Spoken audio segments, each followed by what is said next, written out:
All right, just since thanks to YouTube, I'm not allowed to share my love for the nations. You can go and see that on BitChute. So if you go to BitChute, I've put a link in, I think, my video number 113. In some of the comments, I answered there with a link to the BitChute video.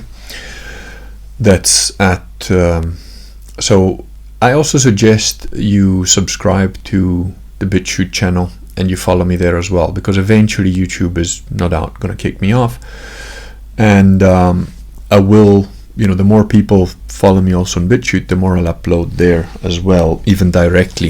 Eventually I will probably just stop using YouTube altogether. But anyway, sorry, I'm just getting a book that was sort of sparked off the talk for today. So I got this. I haven't read it yet. I haven't even opened it. But it's an interesting concept. So this book is supposedly sort of an encyclopedia of like various skills that people need and concepts that, where would you start from if you had to start from scratch? And it's a question that I've always sort of wondered, about, or thought about, more than wondered. So, if the boogaloo hits, I'm pretty good. I grew up in Africa. I've got a lot of the very primitive skills that most people haven't got a clue about. I know how to hunt just about anything. I know how to make weapons, get weapons, use weapons of pretty much any sort. Of course, in the boogaloo situation, the worst thing that you got to worry about are other human beings. That's the actual problem. But assuming you get over that problem over the first few years, and you either find yourself or create a little community of people that is relatively safe and defensible from other communities of people, because understand that some communities of people will not have skilled people other than people skilled in doing violence. And as Lysander Spooner very clearly pointed out in his brilliant essay, if you have not read this, do yourself a favor, write it down right now, get a pen, get a piece of paper, or Google it. Google Lysander Spooner, Natural Law, or The Science of Justice. If you print it out in A4, I think it's like 8 pages. And it's all the politics and all the law that any honest human being will ever need. And one of the things that Lysander Spooner pointed out is that, some people have got no skill other than violence. And eventually they organize themselves and they call themselves government. So, if you've got a nice little community that doesn't have government, sooner or later, another little community of people who are government will come and try and take you over. But assuming, in the in-between period, before you have to kill off everybody that wants to have power over you as a community, which I don't know if it'll happen again, but city-states are my considered opinion. In my considered opinion, city-states are the most evolved and perfect of governing situations for human beings. So assuming that after the boogaloo hits, you survive the initial onslaught, you killed enough zombies to, level up and, create your own little community of people that see things more or less normally, where let's say, government is relatively benign, even if it could be dictatorial, but it could be a benign dictatorship or whatever. Now, the next problem you face is, how do you get all the technology back? I mean, let's say there's a huge solar flare and a polar shift, and that'll be enough. If we have a big enough solar flare and a sudden polar shift, all the satellites will be pretty much knocked out. All the power grids will be pretty much knocked out. There's going to be huge earthquakes, huge tsunamis, huge weather changes, massive weather changes, and potentially a lot of these will happen pretty instantaneously, resulting in millions of deaths all around the globe, if not 1 billion or 2 or more. Such a catastrophic event, would be like the asteroid hit, would result in a drastic dropping off of technology. And what would probably happen is that the technology would continue to degrade for a period of time and would have to sort of restart from clearly now almost scratch pretty soon. So, you know, imagine that happens to you tomorrow and you survive. You know, your iPhone, your computers, all the data you have on your computers, the electric grid, indoor plumbing to a certain extent will very quickly stop functioning. What do you do then? You know, and you can continue to exist in a degrading rat-like existence for a while, for a few years, maybe even several years in a sort of urbanish environment if you're willing to tolerate, you know, the kind of living conditions that would entail. But more reasonable people will probably be in a rural area or move to a rural area and begin to create fortified little enclaves. And now here it begins. I mean, do you know how to build a boat? Say you're on a coastal city, a new coastal city. In other words, not because you were at the beach, because those are gone thanks to the tsunamis, but you know, whatever. You used to be 200 meters up in elevation, and now you've got a beach in your front door. Can you build a boat? Can you build even a canoe? Can you build a seagoing raft? Can you build a boat that's seaworthy enough to take you to the nearest island, which might be only a few kilometers away? What about crossing an ocean? You know, what do you need to build that kind of boat? Modern boats are built out of fiberglass, steel, that sort of stuff. Can you even get metal? You know, once you finish stripping the cities and the rebar of buildings and so on. So, like I said, I don't know what this book contains, but it is interesting. You know, I'm safe enough in the knowledge that barring overwhelming numbers or bad luck, or both, I'm fairly confident that I would pretty quickly be able to gather a small group of people that would be able to do enough violence very efficiently to protect ourselves, or even just disappear into the bush with my family and survive there for an indefinite period of time. I mean, literally, as long as I've got a knife and a pair of shoes, I can pretty much keep everybody alive for a long time in, you know, in a jungle, forest / foraging type situation. Of course, in a very modern country like the UK, that would be a bit more difficult because there aren't so many wild animals left. You know, there's like domesticated animals and so on. But, you know, if I was in the continent of Africa or South America or probably even North America or Canada, Canada a bit more difficult because the weather, you know, it's colder. You know, places like Alaska that are very much harsher to survive in. But African continent, greater Asian continent that's not super urbanized, or South America, I'm fine. I'm fine to the primitive level of technology. But what about when you have to start to, you know, get metal, smelt metal? There's a very interesting guy whose name I forget, who does quite a lot of videos of this nature, where he creates a kiln and he literally creates metal out of, you know, prime materials, you know, like rocks that have some content of iron in there, and smelts it and builds huts. He builds slings. He builds all sorts of stuff out of grass and mud, and literally starts with like nothing, you know, like with like a stone and a stick. Do you have the ability to create, you know, fire if you don't have a match, if you don't have something like that? There's also quite an interesting program that is quite entertaining called Naked and Afraid, which I watch with my wife sometimes, and we sort of immediately give our first impression of people and how they will do and so on. And it's quite interesting. Some character, you know, there is a parallel there between a warrior spirit and not. There was one that I remember in particular where there was this tall, thin, I don't know if he was Chinese, he certainly looked Chinese, but he was quite tall, thin guy. He was a geek, complete nerd. All that he knew about survival in the wilderness, he'd learned like online and from books. And they partnered up with two women. The first woman quit after 2 days. The second woman quit after like a couple of weeks. So he had to go an extra 2 days. It's usually a 21-day challenge, and he did 23 days, and he survived on his own. You know, it's like, And plus with the morally, because he started out thinking, oh cool, there's a woman with me that like knows how to do all the survival stuff, and she's really gung-ho and she knows her shit, and like 2 days in she gets sick because she drank some foul water that he warned her about, and got sick and couldn't hack it. Next woman came in and he's like, okay, well, at least I got somebody else. I had to do 2 days on my own, which was pretty tough mentally, but and like a couple of weeks in she quits, and he's like, fuck, I'm all alone. I don't really know shit other than, book smarts. And yet he pulls through, and he pulls through with a very good attitude. His morale was, considering the situation, was really great. A really good, spiritually strong character.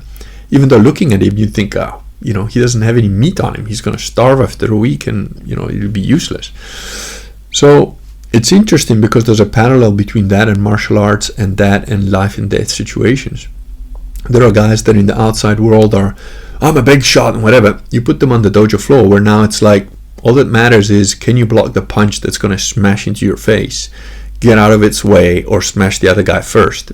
And they're nobodies, And you get a guy who's like almost like a fucking street person, who's got no status whatsoever in the world, and you put him in the dojo floor and he's a master because he doesn't give a shit, and he's good, he's hard, he's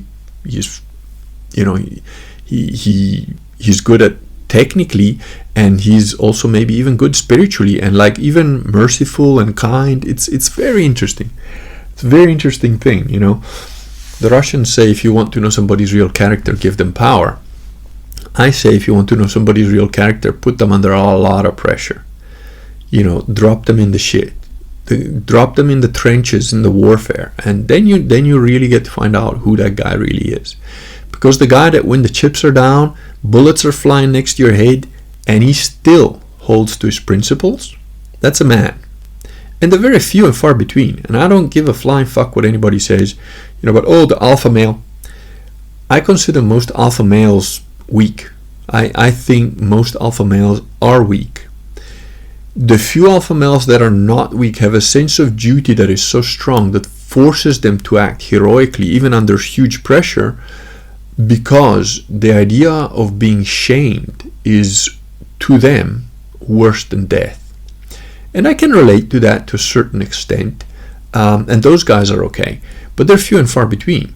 And also, in my mind, an alpha has a weakness in that that's the whole thing. It's the status, it's the shame, the fact that society in general judges them, and that judgment weighs heavily upon them. To me, that's a weakness. It's like, I couldn't care less. If I think I'm doing right, the whole world can think that I'm doing wrong. I'll sleep well at night. So, there are parallels in that, but how much do you know? If the boogaloo hits and you are now in that forest, let's say a decent forest in the jungle, and let's say that other human beings are not even really huge survival pressure, what can you do? If you are alone with a knife, that's it. That's what you start out with, one good knife. Could you build shelter that's decent? Could you eventually build a house? Could you eventually build a boat? Could you eventually build fishing nets? What would you do? Would you thrive? Would you barely survive and exist? Or would you die? Most people, whether they like to admit it or not, would die. And most people would die probably within a couple of weeks. They would probably be severely injured or debilitated within about a week, and to the point where they become essentially unrecoverable after about 2 weeks, 2-3 weeks. I don't think that would be my fate. I'm not saying it would be fun. I'm not saying it would be a walk in the park. It would be hard. It would be difficult. It would be painful. And again, there is always a little bit of an element of luck or divine providence, whichever way you want to look at it. The main issues would be clean water. Can you get clean water? Do you know how to get clean water? What tools can you make from scratch? Think about it. If you only have a knife and you're in the middle of nowhere and you don't have access to any modern things, you can't scavenge anything, you can't even boil water. It becomes very difficult to have a clean source of water if you can't boil water. So what are other alternatives? you could have water that's evaporated. There are certain things you can do to do that, but again, you probably need a sheet of plastic or other items or certain plant material that would itself not necessarily be clean of bacteria and so on. There's also a certain level of adaptation to the environment you're in, which could kill you outright. If you've been totally urbanized for years and then you suddenly move to the jungle, you're probably going to catch all sorts of infections, and the smallest insect bite can become deadly. So it's something to consider. I also came across a rather interesting website as a result of somebody sending me a link on one of the comments on one of the videos of this guy that reckons that about 26 years from now, that's when the next polar shift will happen. It's a reasonable number, and he reckons that he got this from some kind of way of interpreting original Hebrew language in the Bible, because he reckons that the Hebrew alphabet was a very technologically advanced alphabet that represents certain configuration of a toroidal shape. I haven't read up anything really about it other than the introductory sort of website, but it is interesting because I have always thought that the Hebrew alphabet is, in my opinion, too complicated, too detailed, and too flourishy, let's say, for being a technologically primitive language. It's sort of like, why would you have so many little squiggles and things and so on? I mean, if you look at something like Linear B, which by the way is there's a very fascinating book about the discovery of Linear B, the ability to translate this alphabet / language that is known as Linear B. And it's sort of like a whodunit of archaeology. It's a very interesting book. I can't remember the title, but worth reading. Anyway, if you look at various primitive writings, when I was in Kazakhstan, I went to a museum there that had many different samples of alphabets and languages from around the world, and I took many pictures of it, and it was quite interesting how I think they were also laid out by date, by how they developed over time. And it's invariably, common that the initial letters are always pretty crude. But that's not really the case with Hebrew. It's a very interesting language, also because each letter is a number and so on. So, I don't know, maybe it's complete crazy nonsense. Maybe there's something to it. I don't know that I'll have the time to look into it, but if I did, I would probably do a bit of research on it. So there you go. Maybe 26 years from now, polar shift, new ice age, continents all over the place, earthquakes, tsunamis, and you're now in the boogaloo. Yes, you can have guns and ammo, but eventually those will run out. And then, it's, can you build your own ammo? Can you build your own black powder? Have you got a black powder pistol? Some of us, not in this country because it's not allowed, but in the countries where it is allowed, some of us do have black powder pistols.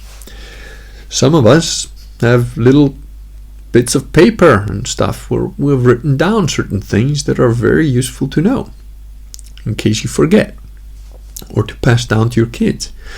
So something to think about. I wouldn't go crazy with it, it's kind of, if you're always busy preparing for the worst, you're not living the moment, and that's also a sad thing. But it's not a bad concept to have at the back of your mind. Personally, the thing that I would miss is the Oxford English Dictionary set I have there of 13 volumes.